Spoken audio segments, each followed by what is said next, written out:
Hello students, today we will discuss about cancer. Chapter name Human Health and Disease, lecture part 6 of class 12 biology. Today we will discuss about cancer.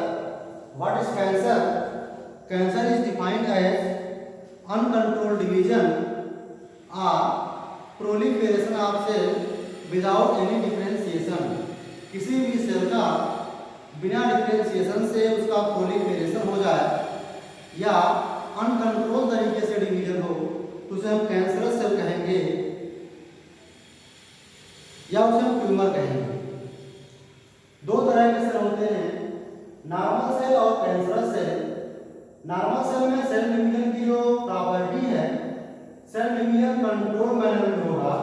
जैसे मान लीजिए कोई एक cell है तो यह cell एक सेल से दो सेल में डिवाइड हो, फिर ये दो सेल चार सेल में डिवाइड हो, यह कहलाता है नॉर्मल या controlled manner of cell division किसी भी सेल का।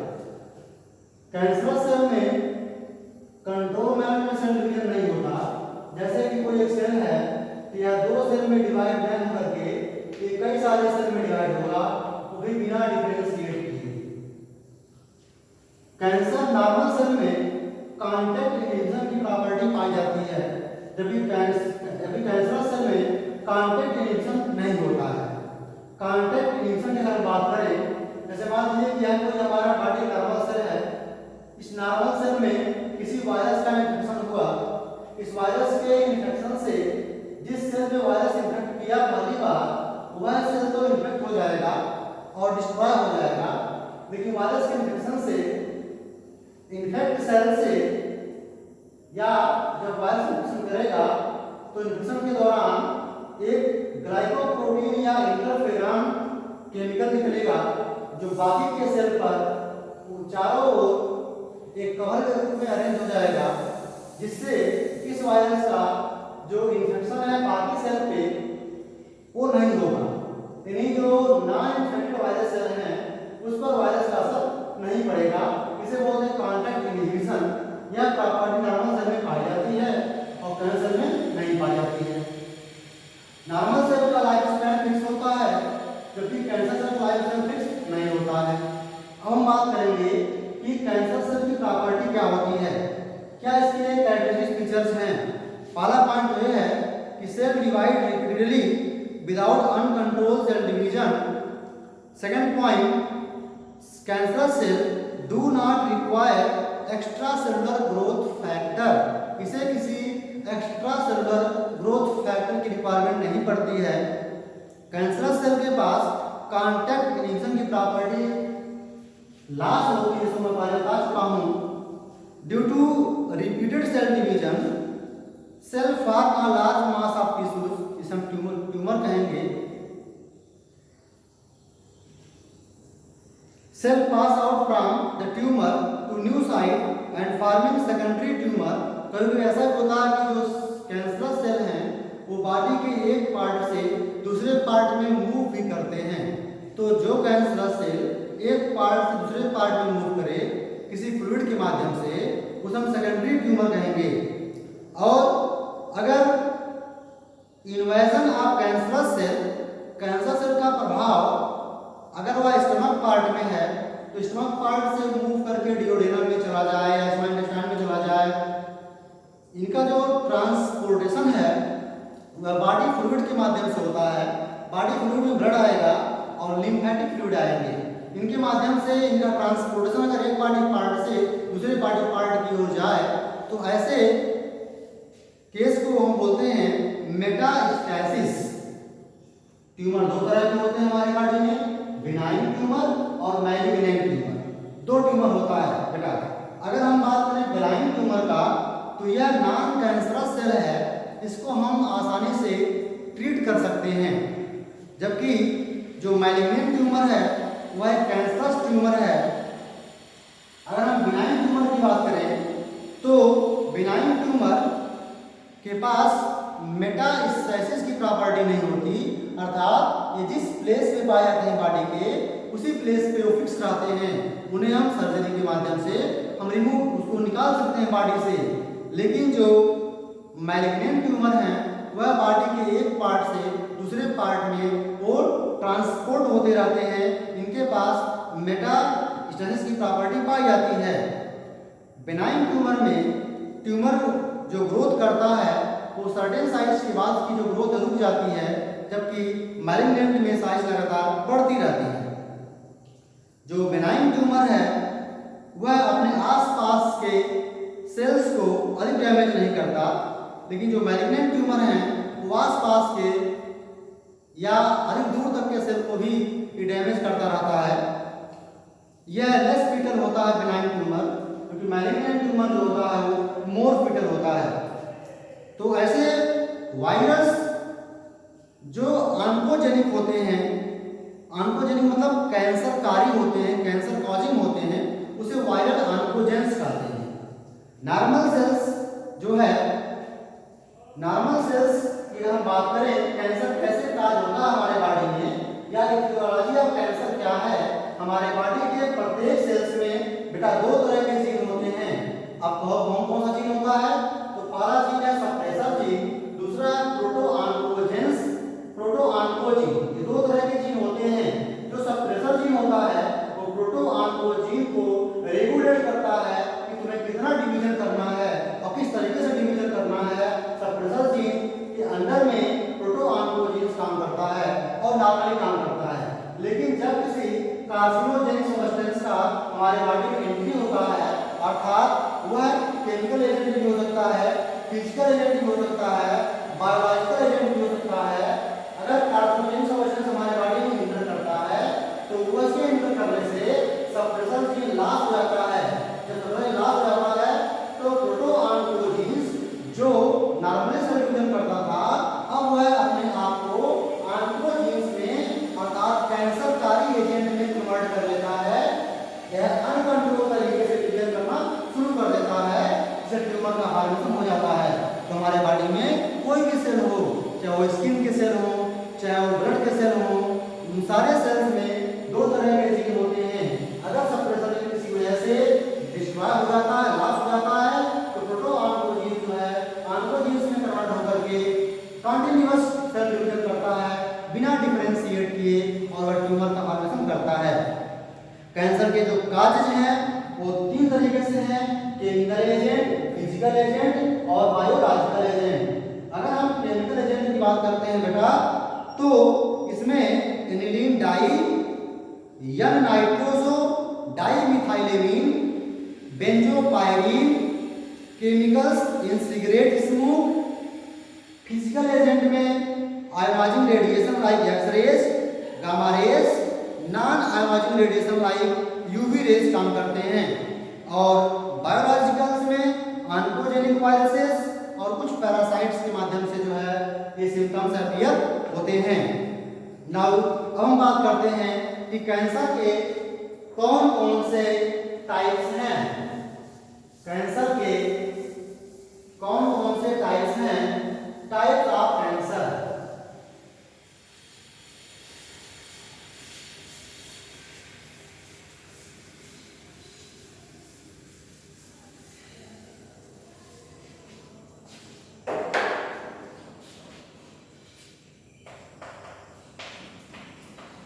Types of cancer. अगर हम कैंसर के टाइप के बारे में बात करते हैं बेटा, तो पहला है कार्सिनोमा, कार्सिनोमा। दूसरा है मिलेडोमा।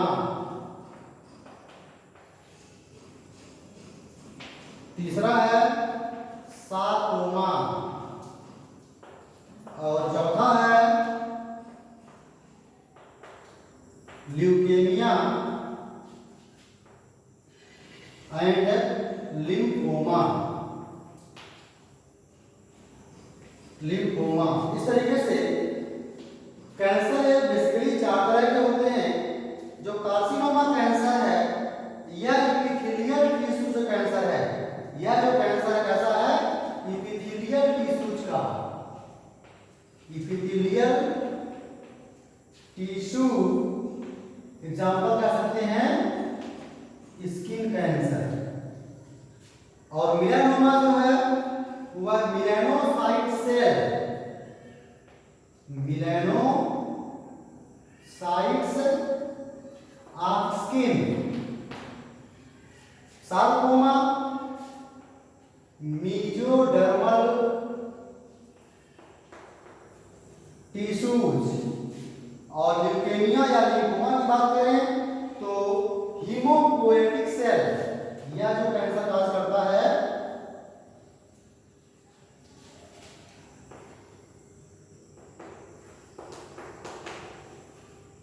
हीमोपोएटिक सेल्स को हम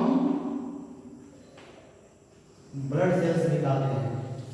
तो अगर स्किन कैंसर है तो कार्सिनोमा, अगर स्किन के मिनरसाइट्स पे हो रहा है तो मिलेनोमा, मेसोडर्मल टिश्यूज पे हो रहा है तो सार्कोमा, ब्लड कैंसर है तो ल्यूकेमिया या लिम्फोमा। इसके बाद हम बात करेंगे कैंसर का अगर किसी को हो गया है तो कैसे उसको हम डिटेक्ट करेंगे। अगर किसी को कैंसर हो गया है तो कैसे हम उसे डिटेक्ट करेंगे। Detection of cancer, detection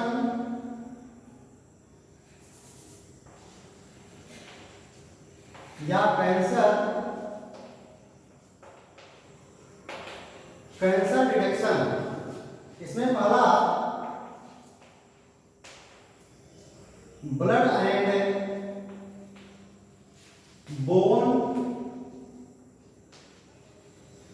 marrow test, दूसरा हिस्टो पैथोलॉजिकल स्टडी या बायोप्सी,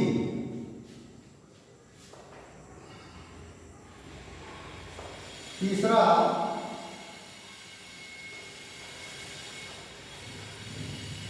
रेडियोग्राफी, चौथा कंप्यूटेड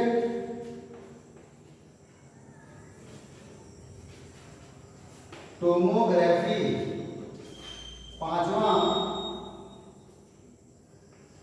रेजोनेंस इमेजिंग, और लास्ट मोनोक्लोनल एंटीबॉडीज। इस तरीके से बेटा कैंसर डिटेक्शन के कुल 1 2 3 4 5 6 पॉइंट हैं। पहला blood and bone marrow test करते हैं। इसमें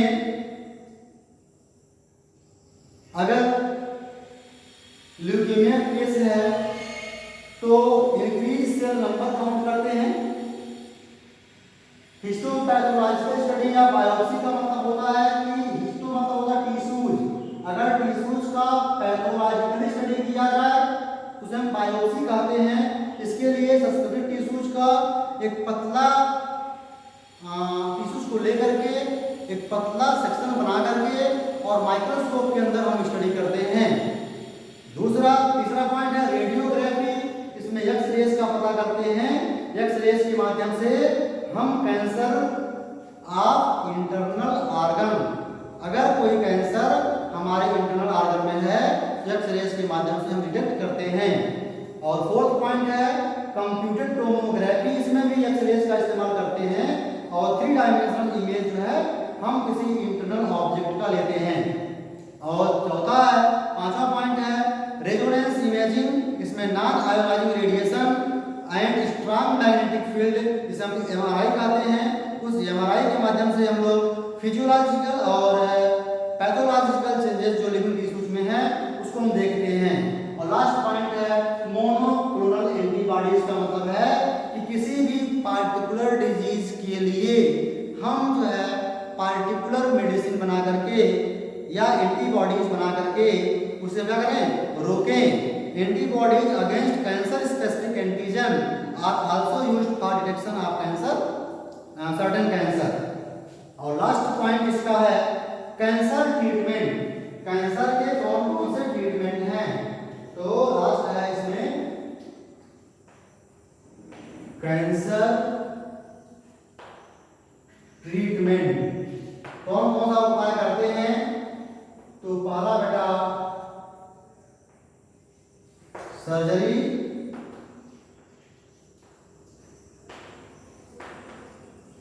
radiation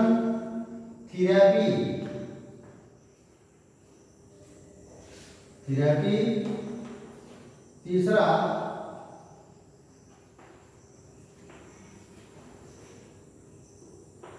chemotherapy,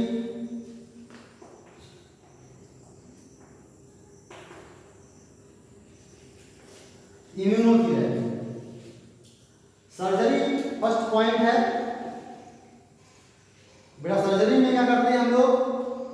the tumour cells are removed with the help of surgery to check the spread of cancerous cell. इसमें हम बॉडी के जिस पार्ट में कैंसर हुआ रहता है उस पार्ट को, उस इन्फेक्टेड पार्ट को हम रिमूव कर देते हैं। जैसे कि मान लीजिए किसी के स्टमक में कैंसर है तो उसको स्टमक को पूरा रिमूव कर देंगे और उसोफेगस को सीधे हम ड्यूडेनम से अटैच कर देंगे। रेडिएशन थेरेपी में क्या होता है कि a lethal irradiation of tumor cell is done taking proper care of normal tissues around the tumor mass। Tumour mass के आसपास जितने भी सेल्स हैं उनको बचाते हुए हम उसका करते हैं रेडिएशन के माध्यम से उसको बाहर निकालते हैं, तोड़ते हैं।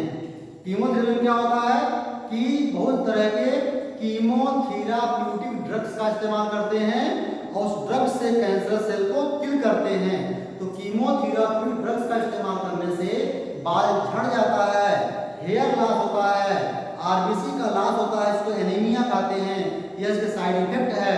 अब बेटा क्वेश्चन ये बनता है कि हेयर लॉस क्यों होता है? क्योंकि जितने भी कैंसर के ड्रग्स होते हैं उनका जो प्रॉपर्टी है कि बॉडी के वेव से जो रैपिडली डिवाइड करें उन पे वो काम करता है।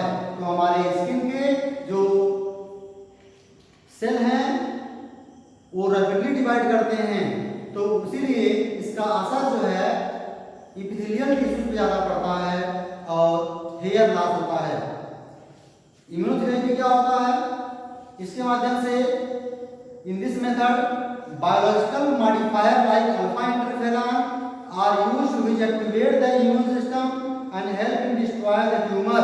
इसमें क्या होगा कि जो अल्फा इंटरफेरॉन होगा वह उसका इस्तेमाल किया जाएगा जो हमारे इम्यून सिस्टम को एक्टिवेट करेगा और ये जो है क्या करेंगे, ट्यूमर को डिस्ट्रॉय कर देंगे।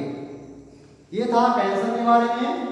कैंसर कैसे होता है, कैंसर की सेल्स क्या हैं, कैंसर कितने तरह के होते हैं, इनकी प्रॉपर्टी क्या होती है, कैंसर का प्रिवेंशन कैसे होता है, कैंसर का ट्रीटमेंट कैसे होता है, कैंसर के काज कैसे होते हैं, ये आपने आज पढ़ा।